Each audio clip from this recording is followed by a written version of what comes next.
Dans la dernière vidéo, je vous expliquais que s'équiper pour l'eau libre, c'est pas très compliqué. Un maillot de bain, un casque de bain et des lunettes. Mais quelles lunettes? Comment choisir des lunettes pour l'eau libre? Est-ce qu'il y a des lunettes qui sont spécifiques pour ça? Dans cette vidéo, je vais vous expliquer comment choisir une bonne paire de lunettes et qu'est-ce que ça prend pour qu'une lunette soit adaptée pour l'eau libre. Je m'appelle Séverine Boucher, je suis triathlète élite et entraîneur au Centre Totem et mon objectif, c'est de répondre aux questions que vous vous posez. Donc, comment choisir une paire de lunettes qui vous convient? La meilleure chose quand vous n'avez pas déjà une paire de lunettes que vous aimez, c'est vraiment d'aller en magasin pour pouvoir les essayer. Donc, le truc pour savoir si une lunette vous convient, c'est que vous la mettez dans votre visage sans mettre la sangle en arrière. Donc, vous la collez comme ça sur vos yeux, sans vos lunettes de vue bien sûr, et ça devrait rester collé. Si ça tombe tout de suite, c'est que la lunette, elle ne fait pas une bonne succion sur vos yeux, donc l'eau va rentrer. La sangle en arrière, elle sert juste à ce que votre lunette ne tombe pas quand vous nagez. C'est pas elle qui vous... c'est pas en serrant le plus possible cette trappe-là que ça va tenir les lunettes. C'est vraiment l'effet de succion.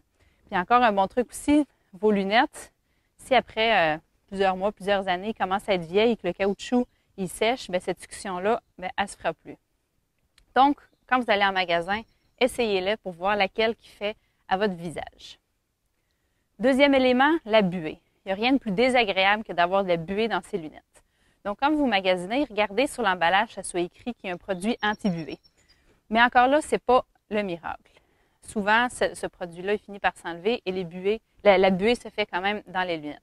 Donc, première règle déjà, on ne met jamais ses doigts dans la lunette à l'intérieur parce que justement, on enlève la protection anti-buée et les lunettes, justement, vont se mettre à buer dès votre prochain entraînement. Je vous dis pas qu'une fois que ça bue, que votre lunette est finie puis qu'on la met à la poubelle. Il existe plusieurs trucs là, pour enlever la buée. Il y en a qui crachent dedans avec la salive, du shampoing de bébé, du dentifrice. Il existe vraiment plusieurs trucs. La règle numéro 1, c'est jamais mettre de doigt dans sa lunette. Qu'est-ce qu'il y en est pour l'eau libre? Est-ce que ça prend vraiment des grosses lunettes qu'on voit souvent que les gens mettent pour l'eau libre? Pas nécessairement. Votre lunette de piscine fait très bien aussi pour l'eau libre si vous êtes confortable et que l'eau ne rentre pas. Mais personnellement, moi, j'aime ça avoir deux paires de lunettes. Une, comme celle-ci, où, je ne sais pas si vous voyez bien, la lunette est transparente. Donc, je l'utilise quand je nage à l'intérieur ou quand je nage en eau libre mais qu'il fait nuageux, qu'il n'y a pas beaucoup de soleil. Et quand je nage dehors et qu'il y a vraiment un gros soleil, bien là, j'ai des lunettes qui sont teintées. Donc, ça va couper le reflet là, du soleil sur l'eau et ça va m'aider à mieux me repérer et à me protéger les yeux là, quand il y a du soleil. Donc, c'est pas plus compliqué que ça. Si vous êtes confortable avec vos lunettes que vous utilisez en piscine, vous n'avez pas besoin d'acheter une autre paire de lunettes pour l'eau libre.